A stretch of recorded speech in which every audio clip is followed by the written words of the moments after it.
Hi, everybody. My name's Rob Ward. I am the senior author for this paper that was recently accepted in AJR, Cryoablation of Primary Breast Cancer in Patients Ineligible for Clinical Trials, a Multi-Institutional Study.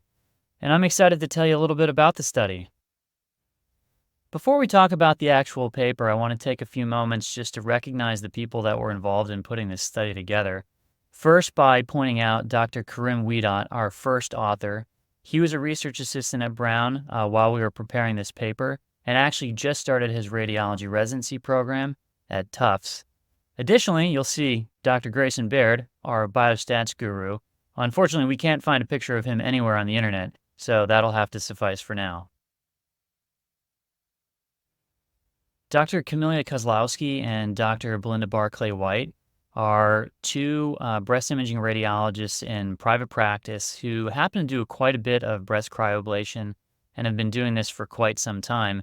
In fact, it was Dr. Barclay-White that called me several years ago and said, "Hey, look, we really need to publish results of patients that we've treated in clinical practice outside of a clinical trial." So hats off for the suggestion, and finally, here we are today. Next, I want to call out Doctors Michael Plaza and Kenneth Tomkovich. Back in 2016, when I started doing cryoablation, I actually flew down to see Dr. Plaza in Miami and watch him do a couple of cryo cases of fibroadenomas. So that was a really invaluable experience to me.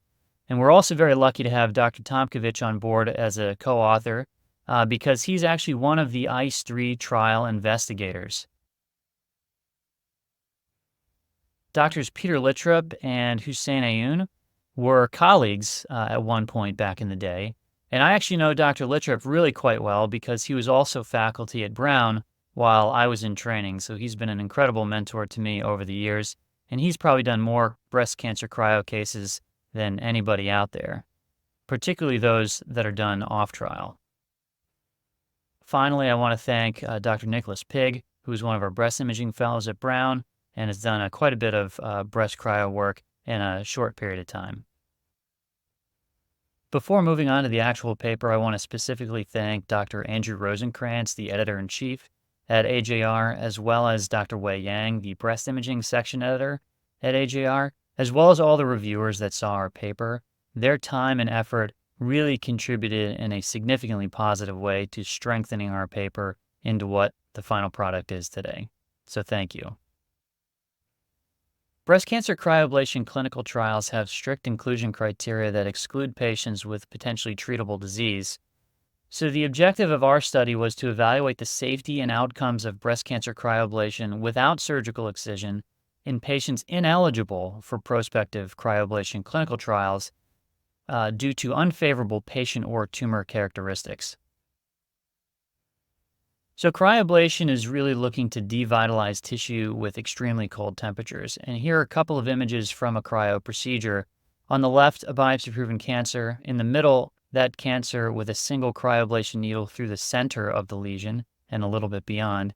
And then on the right, the mature ice ball formed, causing the anechoic shadowing. Cryoablation has benefits over surgery and potentially other ablative modalities because it requires only local anesthesia, and we can use ultrasound to guide needle placement and also monitor the ice ball in real time. So prospective clinical trials are looking to enroll the ideal candidate, and these are really the screen-detected breast cancers that we see so commonly. They're unifocal, they're invasive ductal carcinomas, less than 25% intraductal component. They're hormone receptor positive and HER2 negative, well visualized on ultrasound, less than or equal to 1.5 centimeters on all imaging modalities, and ideally greater than 5 millimeters from the skin, greater than 3 millimeters from the pectoralis muscle, and clinically node negative as well. So in our study, we were looking at patients that had some unfavorable characteristic, whether they were too big, the wrong histology, not very well seen, too close to the skin, etc. So in reviewing the methods, this was a retrospective study, and cryoablation of biopsy-proven unifocal breast cancers was performed with locally curative intent, no surgical excision, in patients that were ineligible for cryoablation clinical trials. and we had 7 total institutions contributing data on procedures performed between 2000 and 2021. The procedure was considered technically successful if it achieved intended treatment parameters and was not terminated prematurely for any reason. In addition to having the first imaging follow-up showing no evidence of residual disease, if both of those were met, it was considered technically successful. Additionally, it's important to note that biopsy was only performed for suspicious imaging findings that occurred during imaging follow-up, and we recorded ipsilateral breast tumor recurrence and categorized those into either true recurrence or new primary. True recurrence being at the site of ablation, and new primary being at a distant site and distinct from the original targeted lesion. In the end, we had a total of 112 patients that met our inclusion criteria for this study. The median age was 71 years of age. And of those 112 patients, 7 had minor adverse events that did not require any sort of treatment. There were no moderate or major adverse events. And the procedure was considered technically successful in 98% of those cases. So there were only 2 treatment failures on technical grounds. So now we have 110 patients that had technically successful procedure. 20% of them ended up having biopsy for suspicious imaging finding that occurred in the ipsilateral breast. A little under half were benign concordant findings at the time of biopsy, and a little over half ended up being ipsilateral breast tumor occurrence. So that ends up being about a 10% ipsilateral breast tumor recurrence rate in the patients that were included in this study, 7 of which being true recurrence and 5 being new primary disease, and only a small fraction ended up having any form of adjuvant therapy.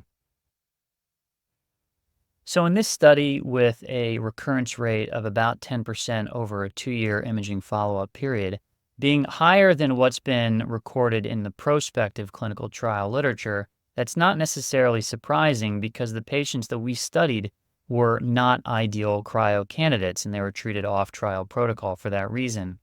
So we concluded that in select individuals with unfavorable patient or tumor characteristics, breast cancer cryoablation provides a safe alternative to surgery with good outcomes, and that these findings may be particularly relevant in patients who are also poor surgical candidates due to medical comorbidities.